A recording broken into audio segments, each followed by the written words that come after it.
Welcome to Beyond the Skyline, Black Excellence in Dallas-Fort Worth Commerce, where we delve into the vibrant tapestry of Black-owned businesses shaping the economic landscape of our community.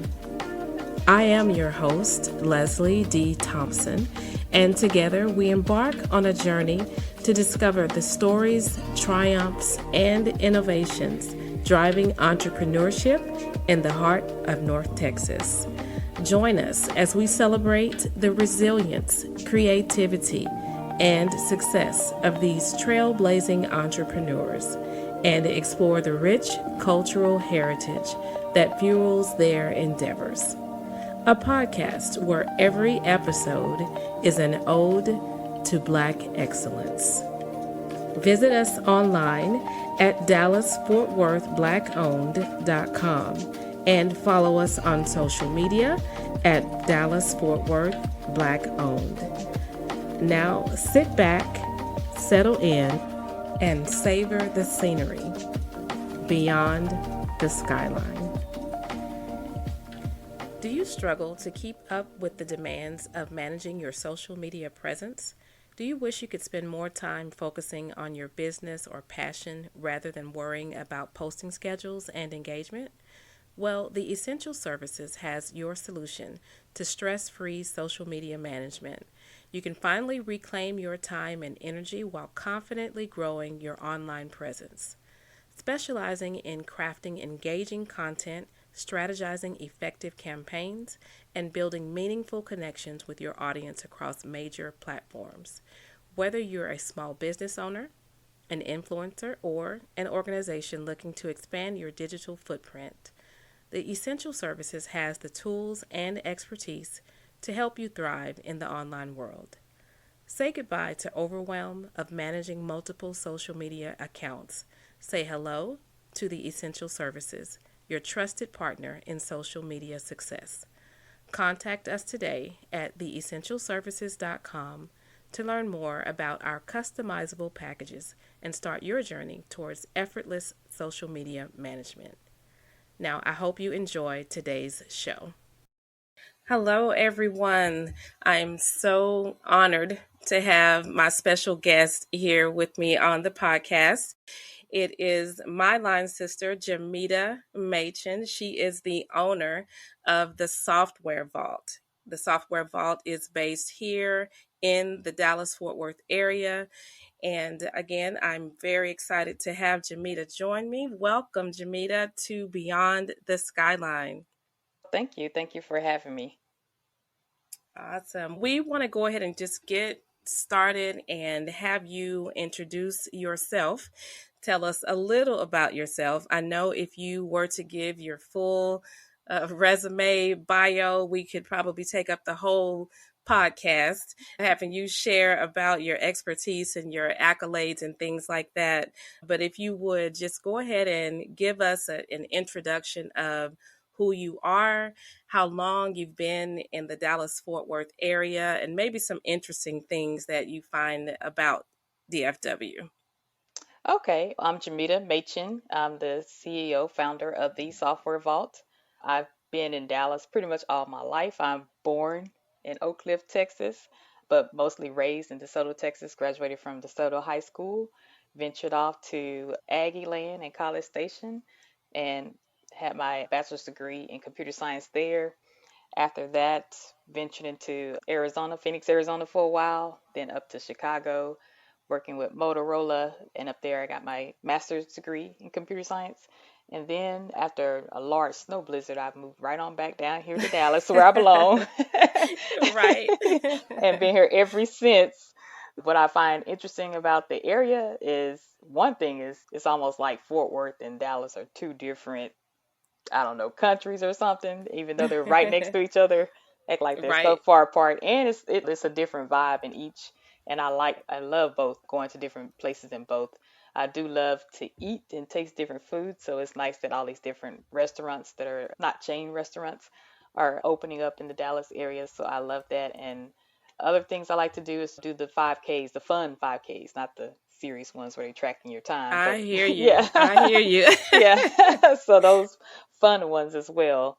And I'm also the founder of the Stimulation Foundation, which is a nonprofit that brings awareness in the STEM fields for students in Title I schools. We try to get them certified in technology areas such as cybersecurity and drone piloting as well. So that's just a brief highlight. I have comments on all of that. Thank you for sharing.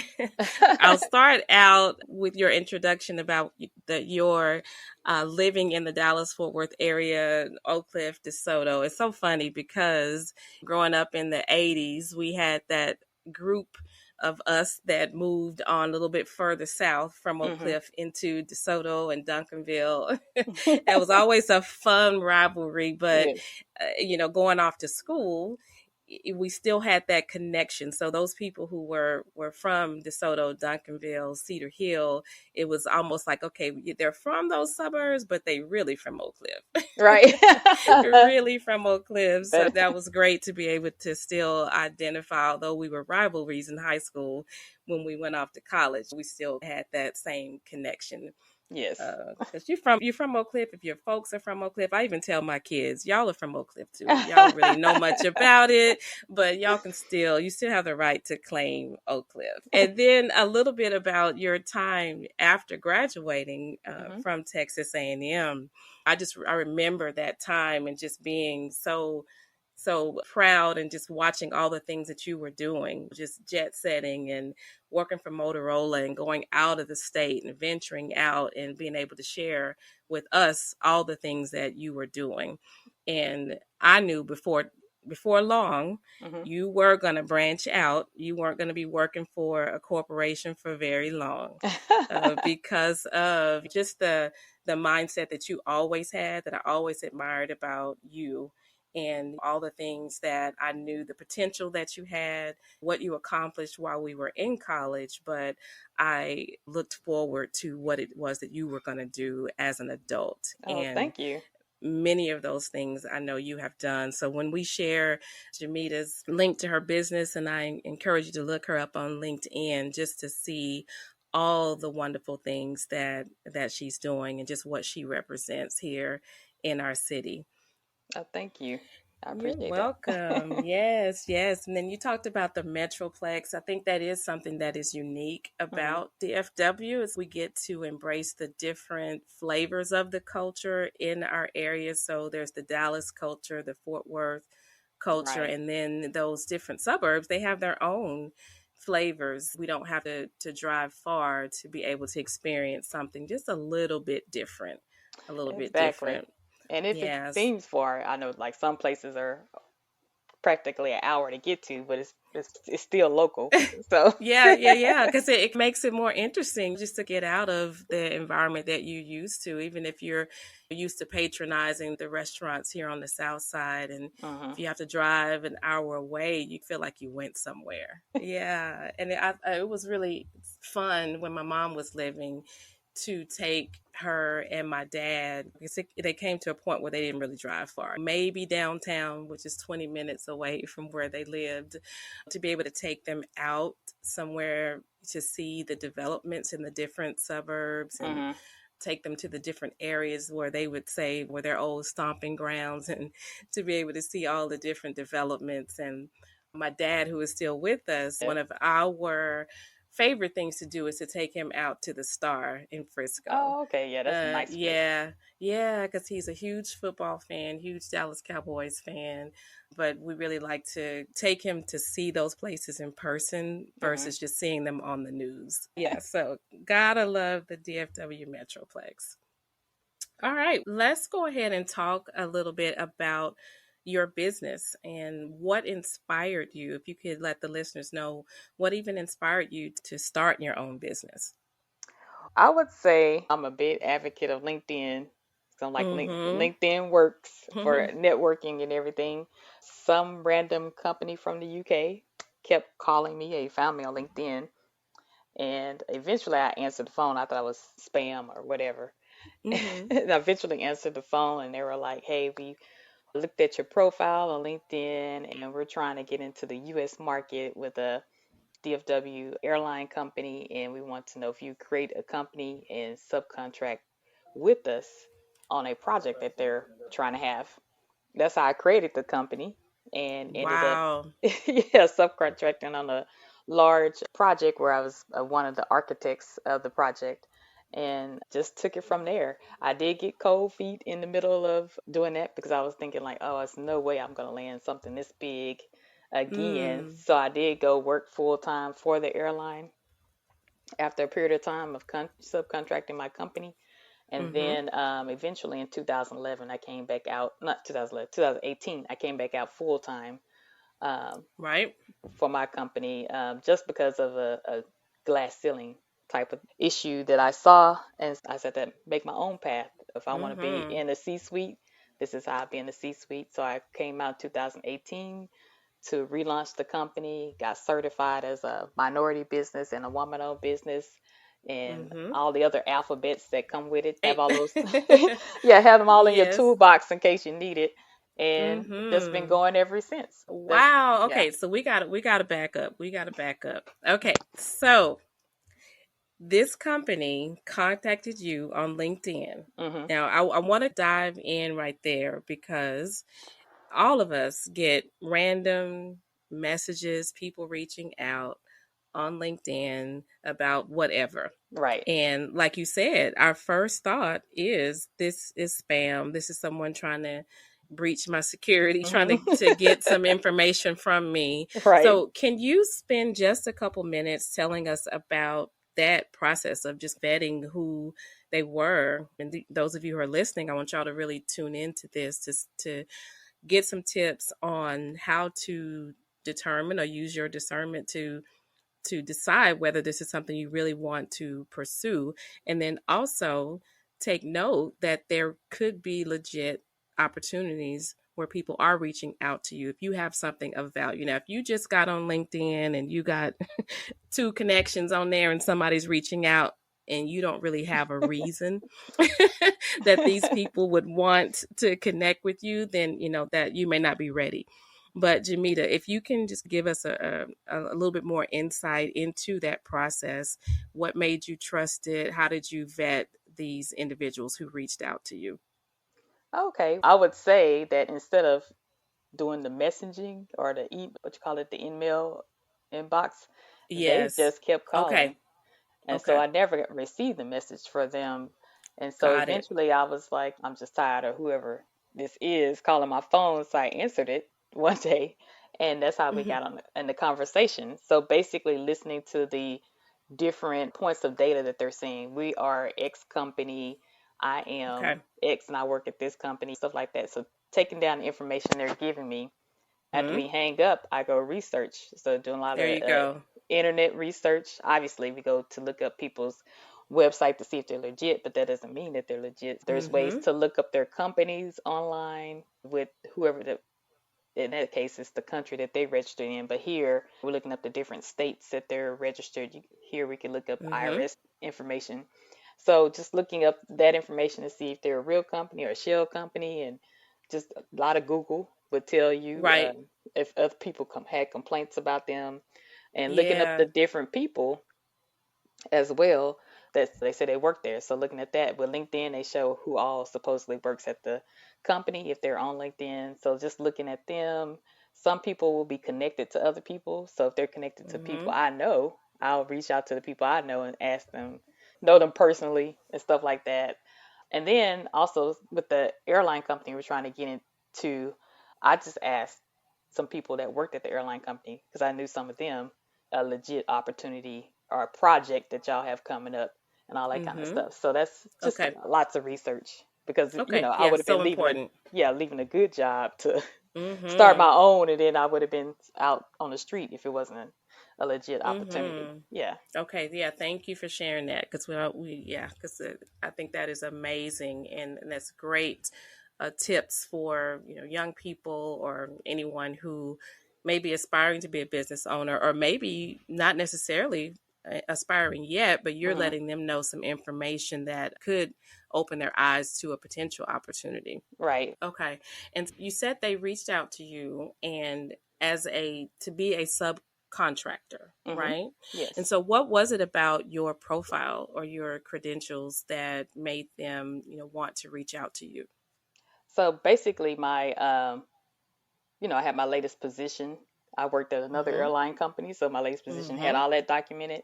And Mhm. so basically, looking at my work background, which is LinkedIn is pretty much your resume, that's Yep. how they were able to search and find myself. And they found some other people as well because they brought us all Mhm. together with our own companies to subcontract under them.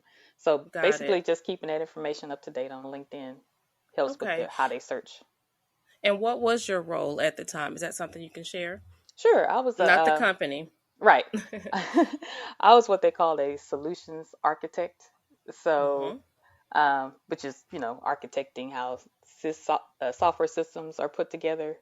And I always Mhm. equate it to when you're building a house, would you want an architect to design it first, and then you have the builders follow the blueprint that the architect provided, or you don't want an architect and you just let people start building the house. Now, which one is going to be have a stronger foundation? The one that had the Yeah. architect on it that oversaw, are you matching my blueprint and everything y'all are Mhm. building, or just let somebody go willy nilly build a house or whatever. Same No. same with the software systems, right? So Yeah.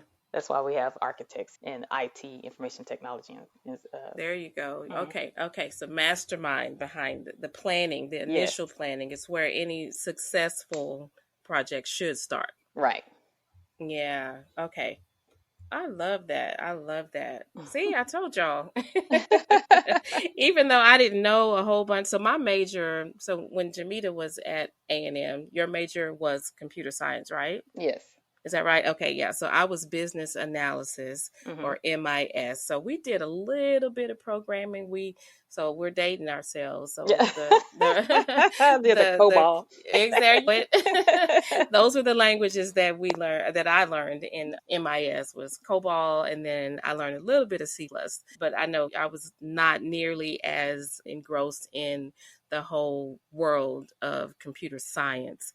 And in my major, we did a lot more studying in business, and Right. we took the accounting classes, the marketing, the management, and all those things. You guys were, I think y'all were more of the nerds than we were. And like I tell my kids, nerds rule. My minor was in MIS, so I was That over was your there too. minor. Okay. So you Hmm. went blocker a little bit. Yeah. Yes, yes, yes.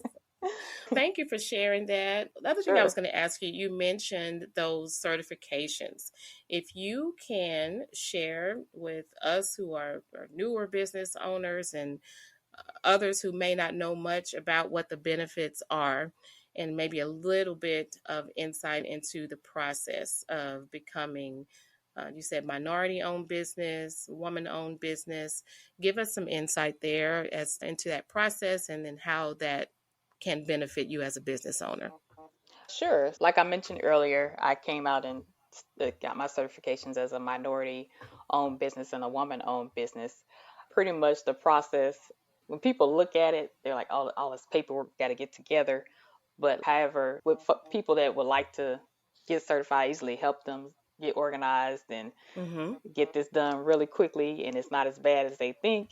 So we walk through submitting the paperwork, and pretty much the paperwork is to prove that you are a minority that owns 51% of the business or more. Same with the Mm-hmm. woman. So it's all about the paperwork to prove that, and then what size business you are. Like if you're a small business, a disadvantaged business. So those certifications can help when you're doing work with the government or you're doing Mm-hmm. work with corporations that are trying to track how they spend their money. So some corporations have goals to say, hey, we want to spend this much of our budget of our spend with women owned business. Say if it's Yeah. 30%, so they're able to track that and you look more advantageous when they're able to track that and you have your certificate because Yep. they Mm-hmm. want to mark that down. Hey, we can track that. Yes, you're a woman-owned business, and we spent with you, and we met our goal for the year. Yep. So So, their receipts. Yeah. so it's just like Mm-hmm. having those tools in your tool belts. Some take women-owned business certificates. Some take the minority-owned business certificate. There's also a Texas Hub, which is another certificate that works with the universities. They recognize that. So Mm-hmm. just what I mentioned it earlier, is just having those different certifications helps with the different types of projects that you're trying to go after, whether Yeah. it's municipalities, corporations, universities. They recognize different ones, but it's the same Mm-hmm. paperwork. So once you do one, it's pretty much the same paperwork for all of them. Okay, okay. Mhm. And one note I'm taking from that is to for our listeners, don't be intimidated Yes, by the paperwork. right. Because the benefits of it can just far outweigh that cost in time or headache if you're not a paperwork person or whatever it is. Don't be intimidated by that. Go ahead and pursue those certifications because these businesses are looking to meet those goals. And Hmm. if you're on that list or if you have that those certifications and your paperwork already completed, then you can be among that list that they are considering. And I know some people might say, I don't want to do business with corporations and government, so why should I get a certification? Mm-hmm. However, with the organizations that provide the certifications, there are like 1,100 businesses in just, there's different Mm, chapters, or they call regional organizations that feed up to the national organization. So mm-hmm. in there, like if you're a business and your ideal client is another small business, you have your certification. That's just a bonus, but you also Yeah, have access to right. 1,100 businesses to market your services to and Mm, potentially do there you business go. with. Yes. And Mm, that's just here in like Texas, Oklahoma, mm-hmm. or Okay, North okay. Texas, Oklahoma, because there's another chapter like in southern Texas and stuff like that. So just think you just covering part of two states. Just think when you spread that across the whole United States. Have to think smart. Right. And if you have Yeah. products, I've seen where a lot of the training and everything, once you're Mm-hmm. certified, all that training is pretty much free to you. So you have Okay. access to, like I've seen HEB and Target. You have access to how they, take you through some training on how you can get your product on their shelves, stuff like that. Got it. So Okay. yeah, it's a lot Okay. of different advantages for having a Mm-hmm. certification. Mm-hmm. Okay, I love that. I love that. And what's so interesting about that, and this is a whole nother topic that we could discuss or have a whole podcast on. Mm-hmm. But when you think about all the things that are going on now with the Texas public schools and taking out, Mm-hmm. the whole Hopwood decision back in the 90s that took away the race based scholarships for public schools, they were pretty much saying we want to be able to identify these students because we understand the disadvantage that has occurred. And so we Mm-hmm. want to right that. And so with business, thankfully, we still have the opportunity to allow companies to say, we want to support businesses Right. that are owned by a minority or owned by a woman. And Mm-hmm. so I wish in public education, and I know there's the whole politics of it all, but in public education, they would be able to see the same value of being able to say that we appreciate what this population brings to our university, one, but then also we recognize that as a country, we actually are part of the reason why they haven't had or we haven't had as many of those opportunities. So we want to Mm-hmm. attract more people that are from these disadvantaged or traditionally or economically disadvantaged areas. Right. But that's a whole nother soapbox that we could get on. But we see that this is something that takes place in the business world and Mm-hmm. it's recognized and really applauded because I see all the things that you share, that you post, and the opportunities that have been afforded to you. And not to say it's not a handout at all. It's saying that we recognize what these businesses have, and we recognize that they have not had the same opportunities. They don't have as many resources as a huge firm does to be able to do the marketing, to be able to get themselves out there in front of these contract opportunities. And yeah, kudos to you for just doing all of that work that it has taken to do the networking and putting your business out there, bettering yourself. I do want to give you an opportunity here Hmm. just to share a little bit of some of the recognitions and accolades that you have received. And then after that, we can go more into what you actually provide within your business. But what are some of the things that you have been, some areas that you've been recognized in here in the last couple years? I do volunteer with different organizations. So with the Women Certification Organization, which is Women's Business Council Southwest here in the Dallas area, that feeds up to the National We Bank. Um, Mm-hmm. I was recognized as Volunteer of the Year for the organization. Yay! Same with the NAACP in Arlington. Recently, I'm an honoree for Dress for Success that they have coming up in March, Mm-hmm. honoree for that.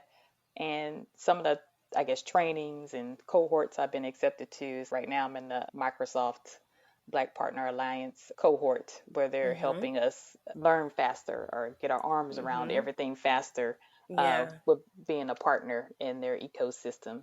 And then Okay. also with the Women's Certification Organization, I was able to go to New York and get training with IBM and the Tuck Dartmouth University and Yeah.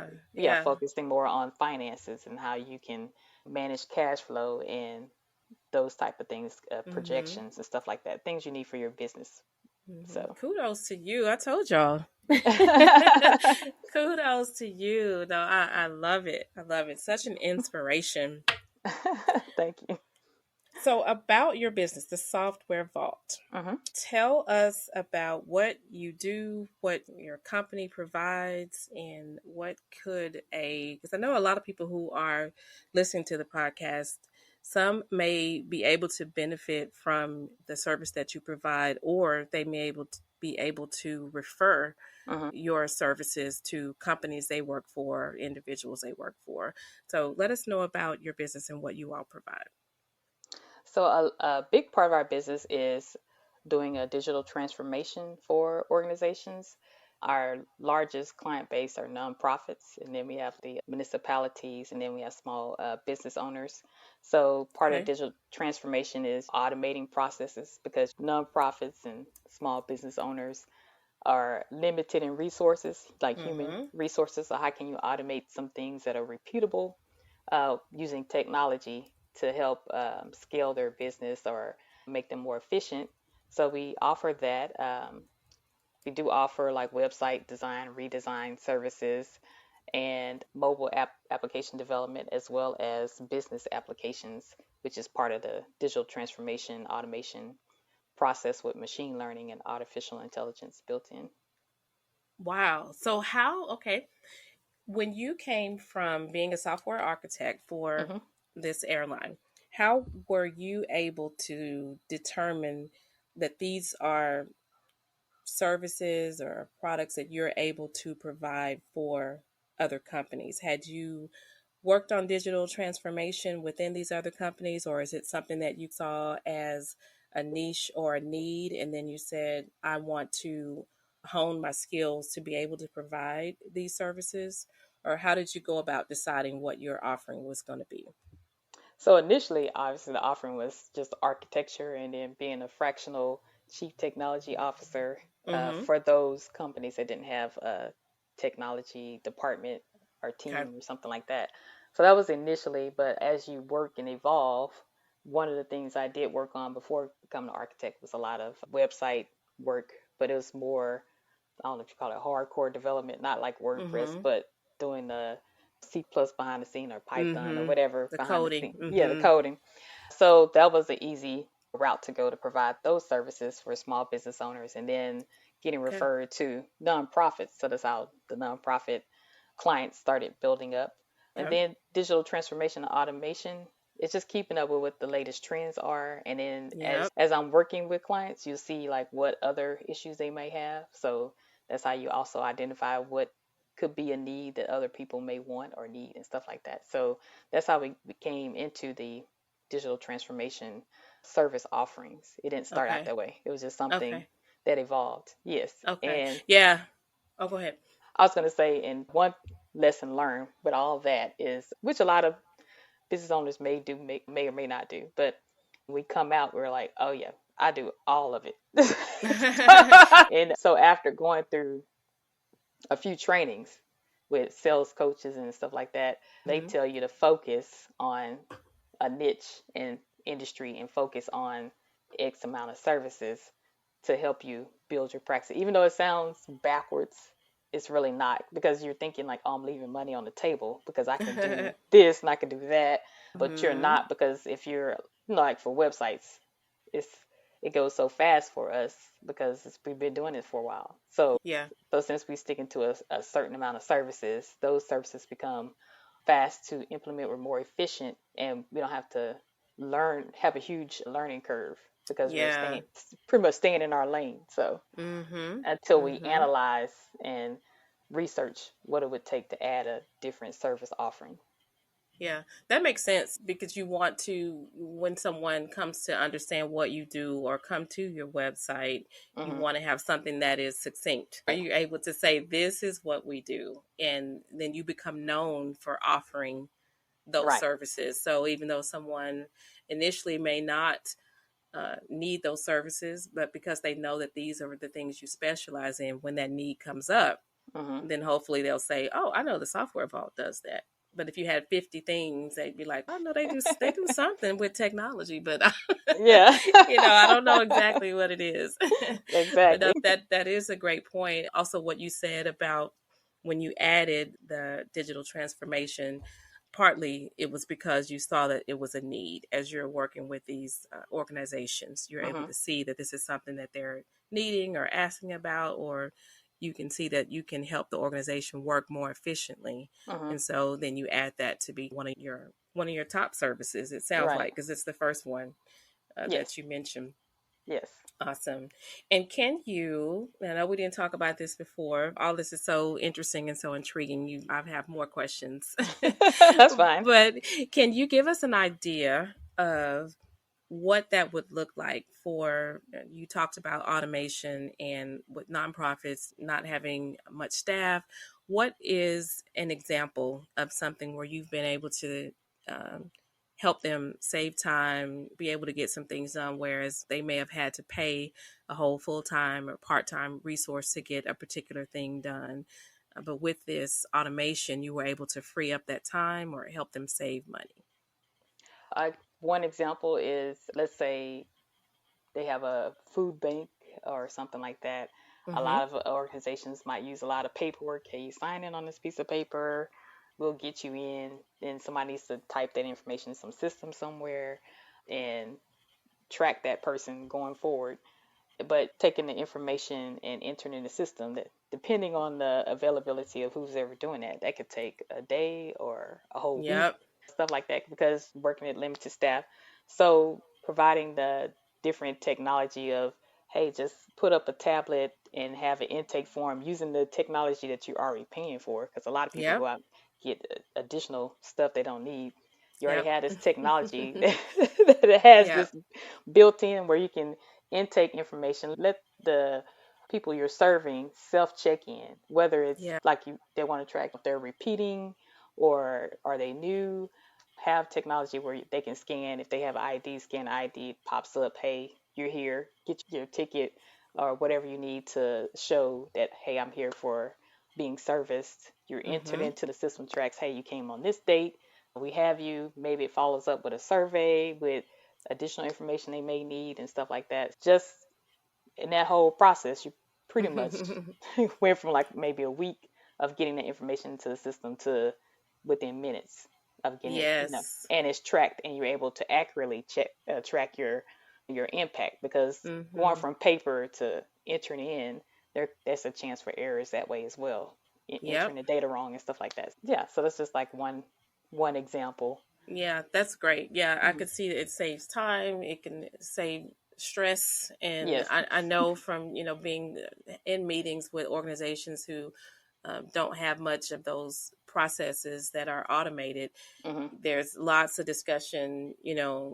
after events or leading up to events about, hey, I think we could do this or I think we could do that. And there's a lot of discussion about what the process should be or how this thing needs to go. And Hmm. that's extra time, because who wants to have meetings extended or have Right. the points of the meeting always be the same thing? But Hmm. if you have those things automated, you've checked that off. And so your meetings around your events or around whatever that process that is being done, checking in the food bank and deliveries or different things like that, you're able to put those resources to work to do more valuable things or to And save money. So yeah, save money and serve more. that is wonderful. How do you see the future of your industry evolving, and what roles do you feel like your business plays in that evolution? I say now, pretty much every company is quote unquote a technology company because Yeah. it's inevitable. Should just embrace technology because it helps with a lot of things. I know there's, you know, some where we have the world standards of AI or something like that. But if Mm-hmm. you research it and everything, some technology can assist your business and give you a upper edge to your competitors. So now I say Mm-hmm. like pretty much every company is a technology company. With Mm-hmm. that said, obviously a lot of them do not have technology departments. So we could still be the extension, like their Mm-hmm. technology department, to help them get projects done and Mm-hmm. oversee the tech portion of just their whole business Yeah. until they're able to grow and start getting a tech department of their own. Yeah. But pretty much just seeing it as a tech partner to those businesses that do not have a tech department, or they might just have one person on staff or something like Mm-hmm. that. So in Yeah. their business. Hmm. Yeah, because they could be left behind. Right. If they're just seeing how these other companies are growing or Hmm. being efficient and things like that, and because of that struggle that they have in that area of Hmm. not having that department, like you mentioned, before they know it, they could end up just being swallowed up or just left behind. And Right. if they're tracking where they are when they against their competitors, or just if it's a nonprofit, Hmm. their giving or the impact that they're having on their community and different things like that. So I love how you said that you're an extension of that technology department, or you could serve as the technology department if it's not something that they have in house at the time. Wonderful. I do want to give you an opportunity to share about Stimulation Foundation. Oh, okay. Stimulation Foundation. Right now, we're like in the rebuild phase or Hmm. relaunch phase, but pretty much we focus on providing a alternative path for students that are in Title I schools. There's some that college is not for everyone, but we would want them to be able to still take advantage of all the tech positions that are going to come are being predicted Right. to be around. And obviously, we have a shortage of filling those positions. I wouldn't say right now due to the layoffs, but it's still Hmm. predicted long term that we're going to have a shortage, so there'll be a gap. And so for those that right away do not see college as a pathway, or even they just don't see it in general, providing them the opportunity to gain certifications in those tech fields where it's predicted to be a large shortage, such as cybersecurity. And then we have we try to provide some fun ones like drone pilot certification because they can span different things such as entertainment, Yep. construction, disaster. Providing those different areas, giving them the opportunity to have a certification when they graduate so they can have a livable income when they're Okay. graduated. That's pretty much an exposure. So we also Hmm. help students that are in college. They looking for internships, how to navigate the school Hmm. and stuff like that. So we also help assist with that. And we did some work with SMU where we taught students from seventh grade to 10th grade, or no, 12th grade. We did do the cybersecurity training. And then for the Okay. junior high students, we did activities like teaching them how to code pretty much in a week. They're coding and then Yeah. also building their own laptop and then teaching them how to code on that laptop. So, Love it. Love it. Love it. So, when you mentioned, let's see where I want to go with that, because I had two thoughts. Well, you mentioned the fact that there are some students who may not be taking the college path. hmm. And that made me think about what you were saying about every company is really becoming a tech Right. company, or they have to be thinking that way. And I think that's the same for every student, whether they're going to go to college or go into tech or not. Hmm. They're going to have some of those skills to Right. be able to, some of the skills they got to have probably just to live, to be able to run their house. Because there's so many things now just in your home to be able to operate your home that Hmm. is technology Hmm. based. And then if they're going to have children, there's the tech support that they're going to have to provide Right. for all the things that have to be set up for their kids, whether it's for education or even watching TV, being connected Hmm. to the internet and all the apps and all the things. So I love that you're mentioning it that way, in that respect, that STEM is not just for someone who wants to major Right. in those fields, but it's something that it's going to be necessary really for all fields, even those who are going to be going into a trade or what have you. Right. That's still going to be important. All right, Jamita, thank you so much for everything you have shared. I know that just learning about who you are, what you do, what you have offered to our community, and to the world at large, just with all the things that you have, the ways that you have dedicated yourself to learning, to being excellent in your craft, and to now being a business owner and representing the Black females in our community and seeing what can be done. Hmm.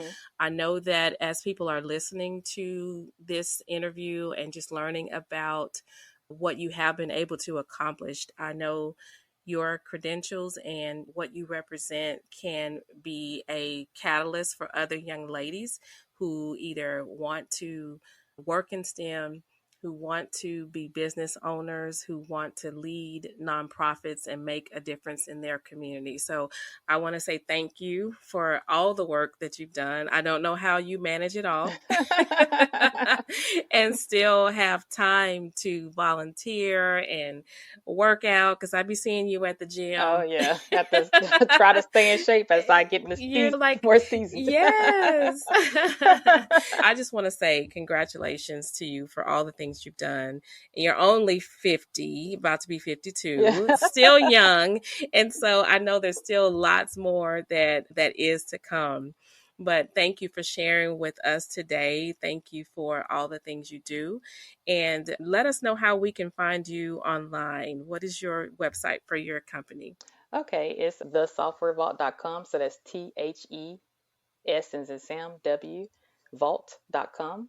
Or you can also look me up on LinkedIn under Jamita Machen, and I will respond either way. Yes. Well, thanks again. Thanks again. And y'all make sure you remember the Software Vault. As I mentioned before, if there are areas where you can use her services, digital transformation, automation, mobile apps, website design, redesign, or if you work with an organization or a company who could use their services, please look her up. And so, Jamita, thank you again for your time today. It has been wonderful just learning more about what you do. And thank you for having me. Fam, that does it for this episode of Beyond the Skyline. We encourage you, as always, to visit our website where you can find information and links to the wonderful products and services offered by the guests of our show, as well as information on other Dallas-Fort Worth Black-owned businesses.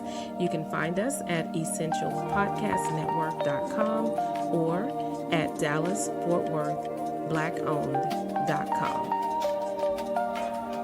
Stay tuned for more inspiring stories from the diverse world of Black-owned businesses in the Dallas-Fort Worth Metroplex. Until then, make it a great one.